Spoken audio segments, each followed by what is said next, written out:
చిత్రాడ జైకేతన సభ వద్ద కోలాహలం నెలకొంది. రాష్ట్ర నలుమూలల నుంచి కార్యకర్తలు సభా ప్రాంగణానికి చేరుకుంటున్నారు. ఎండ వేడిని సైతం లెక్క చేయకుండా జనసేన పండగకు వీర మహిళలు జన సైనికులు భారీగా తరలివస్తున్నారు. మరోవైపు ఎక్కడికక్కడ ట్రాఫిక్ జామ్ అవుతూ ఉండడంతో పోలీసులు ట్రాఫిక్ ను క్లియర్ చేస్తున్నారు. హైదరాబాద్ నుంచి డిప్యూటీ సీఎం పవన్ కళ్యాణ్ చిత్రాడకు బయలుదేరి వెళ్లారు. కాసేపట్లో పార్టీ అధినేత సభా ప్రాంగణానికి చేరుకోనున్నారు. 45 మంది 50 మంది వచ్చినాం ఇక్కడికి సభకి. బాస్ మీద అభిమానంతో, పార్టీ మీద ఆశతో జనసేన 12వ ఆవిర్భావ దినోత్సవం సందర్భంగా గుడిపాల దాదాపు 750 కిలోమీటర్లు మాకు తమిళనాడు బార్డర్. అక్కడ నుంచి ఇక్కడ బాస్ అభిమానంతో మా యూత్ అంతా కలిసి శశికాంత్ ఆధ్వర్యంలో, పగడాల శశికాంత్ గారి ఆధ్వర్యంలో ఇక్కడికి అందరూ రావడం జరిగింది. మాకు బాస్ అంటే చాలా ఇష్టము. ఆయన ఆశయాలు సిద్ధాంతాలు నచ్చి ప్రతి ఆవిర్భావ సభకు కూడా ఇదే, ఇప్పటం ఉండొచ్చు, మచిలీపట్నం ఉండొచ్చు, ఆయన ఏది మీటింగ్ ఉన్నా తప్పకుండా మేము ఇదే టీం హాజరవుతాం. ఏ పదవులు ఆశించని నిస్వార్థమైన నిజాయితీ గల జన సైనికులు వీళ్ళు ఎప్పుడు పనిచేస్తారు. బాస్ అడుగుజాలనే తప్పకుండా నడుస్తామనేసి మళ్ళీ మరొకసారి మేము సభాముఖం తెలియజేసుకుంటున్నాము. ప్రతి ఒక్కరికి రాష్ట్రంలోని 21 మంది ఎమ్మెల్యేలకి ఉండొచ్చు, 2 ఎంపీలకి, రిమైనింగ్ పార్టీ కార్యకర్తలకి, అభిమానులకు, మన వీళ్ళు వీర మహిళలకు, జన సైనికులకు అందరికీ మా గుడిపాల మండల జనసేన పార్టీ తరఫున జనసేన పార్టీ 12వ ఆవిర్భావ దినోత్సవ శుభాకాంక్షలు.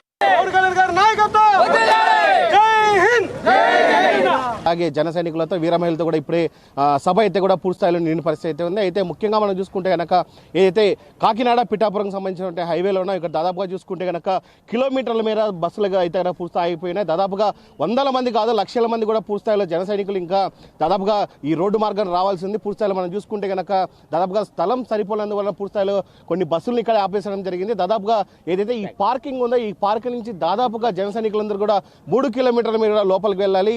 ముఖ్యంగా చూసుకుంటే కనుక పైన ఎండ వేడిమిని లెక్క చేయకుండా మేము అంతా పవన్ కళ్యాణ్ వెంట ఉంటామంటూ కూడా అందరూ కూడా బయలుదేరడం జరిగింది.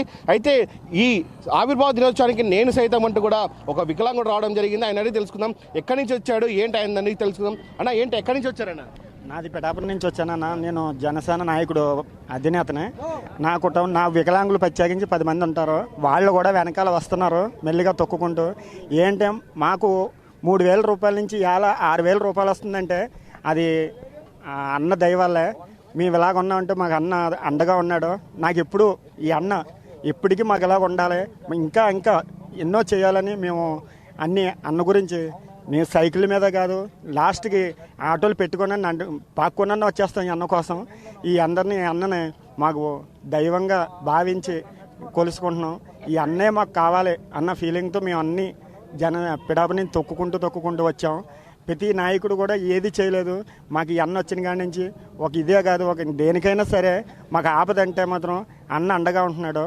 ఏ విషయమైనా నా పిల్లలతో కానీ, నా పిల్లల చదువులోనే కాదు, అన్నిటిలోనే కూడా ప్రతి అమ్మఒడే కాదు, ఏదైనా కాదు, దేనికైనా ఈ అన్న సహకారమే మాకు ఇది ఉంటుంది. జై జనసేన, జై కళ్యాణ్ గారు. ఇప్పటి వరకు మనం ఇప్పటి సభ కావచ్చు, అలాగే మచిలీపట్నం సభ కావచ్చు, ఇన్ని సభలు చూసాం. కానీ ఈరోజు ఆయన డిప్యూటీ సీఎం క్యాడర్లో పూర్తిస్థాయిలో కూడా ఈరోజు పిఠాపురం రానున్నారు.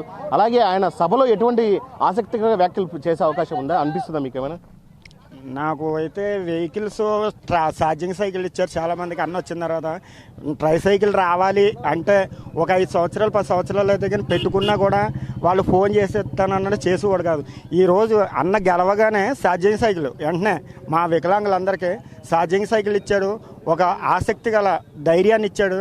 మీకేం పర్వాలేదు నేనున్నాను అని చెప్పి మా వికలాంగులందరినీ ఆదుకునే నాయకుడే మాకు కావాలని మేము జై జనసేన, జై జై జనసేన. పవన్ కళ్యాణ్ గారు కలిస్తే మీరు ఏమని చెప్పాలనుకున్నారు? లోపల పవన్ కళ్యాణ్ గారు కలిస్తే ఏమని చెప్తారా? నేను పవన్ కళ్యాణ్తో మాట్లాడాలని వచ్చానన్న. దేవుడి దయ వల్ల ఈ నాయకులందరూ కలిసి అన్నతో కొంచెం మాట్లాడి చిన్న ఫోటో తీసుకోవాలని నాకు ఆశ. అందుకని మేము అందరం కలిసి ఇలాగ వచ్చాం. ఎప్పుడు కూడా నేను దారంటి వెళ్ళినా కూడా ఎవరు కూడా నన్ను కలవలేదు. నిజం చెప్తున్నాను. పక్క దోస్తువారు, ఇది చూసేవారు. కానీ ఇలా పట్టుదలగా వచ్చాను, అన్నను కలాలి, కలిసి వెళ్ళాలి అని ఒక టీం ద్వారాగా నేను మామూలుగా వచ్చాను. దేవుడి దేవాల మీరు అందరూ కలిసి నన్ను అన్నను కలిగించేలాగా నేను అన్నతో చిన్న మాటలు చెప్పుకోవాలి. ఆ అన్న కోసం కొంత దగ్గర కళ్ళనిచ్చేలాగా అందరిని ప్రాధాయపడుతున్నాను. అన్నను కలిసేదాకా నేను ఎక్కడికి వెళ్ళలేను, కానీ అందరూ కలిసి నన్ను పంపించేలా చూడండి అన్న కొంచెం. కనుక ఏ కార్యకర్తను కదిలించే కానీ పూర్తి స్థాయిలో భాగోద్వేగంతో కూడా మాట్లాడుతున్న పరిస్థితి ఉంది. ముఖ్యంగా మనం చూసుకుంటే కనుక ఏదైతే జనసేన పార్టీ అధినేతను అలాగే డిప్యూటీ సీఎం పవన్ కళ్యాణ్ కూడా కలవాలి అనే తపనతో కూడా ఉన్న పరిస్థితి ఉంది. అయితే మనం ఇందాకనే ఒక వికలాంగుని కూడా పలకరించాము. అతనైతే కనుక పూర్తి స్థాయిలో రాష్ట్రంలో కూటమి ప్రభుత్వం ఏర్పడిన తర్వాతనే తమకు అన్ని కూడా ట్రై సైకిల్స్ వచ్చాయని చెప్పి అంటున్నారు. మళ్ళీ ఆయన కలిసేందుకు కూడా పూర్తి స్థాయిలో ఇప్పుడు వెళ్తున్నాను అంటున్నారు. నాకు ఖచ్చితంగా పవన్ కళ్యాణ్ గారిని కలిసే అవకాశం ఉంటే కనుక ఆయన కలుస్తాను, మా వికలాంగులకు సంబంధించినటువంటి సమస్యలు ఎన్నో ఉన్నాయి, ఆయన దృష్టికి తీసుకెళ్తానని చెప్పి వికలాంగుడు చెప్తున్నాడు. మనం ప్రస్తుతానికైతే కనుక ఏదైతే కాకినాడ అలాగే పిఠాపురంకి సంబంధించిన హైవే మీద ఉన్నాం. మొత్తంగా చూసుకోవచ్చు ఈ హైవే పైన పెద్ద ఎత్తున కూడా జన సైనికులు అయితే కనుక పూర్తి స్థాయిలో క్యూ కడుతున్న పరిస్థితి అయితే ఉంది. అలాగే మనం చూసుకోవచ్చు తెలంగాణ నుంచి కావచ్చు, తమిళనాడు నుంచి కావచ్చు, కేరళ నుంచి కావచ్చు, పూర్తి స్థాయిలో కూడా పెద్ద ఎత్తున అభిమానులు కూడా ఈ రోడ్డు అమ్మడి కూడా వెళ్తున్నారు. అలాగే పవన్ కళ్యాణ్ నామ జపం చేస్తూ కూడా వీళ్ళందరూ కూడా ఖచ్చితంగా మాకు రానున్న రోజుల్లో ఆయన ఖచ్చితంగా ముఖ్యమంత్రి కావాలి, ఆయన ముఖ్యమంత్రిగా ఉంటేనే మాకు బాగుంటుందని చెప్పి వీళ్ళందరూ కూడా అంటున్న పరిస్థితి ఉంది. ఏ కార్యకర్తను కదిలించినా కానీ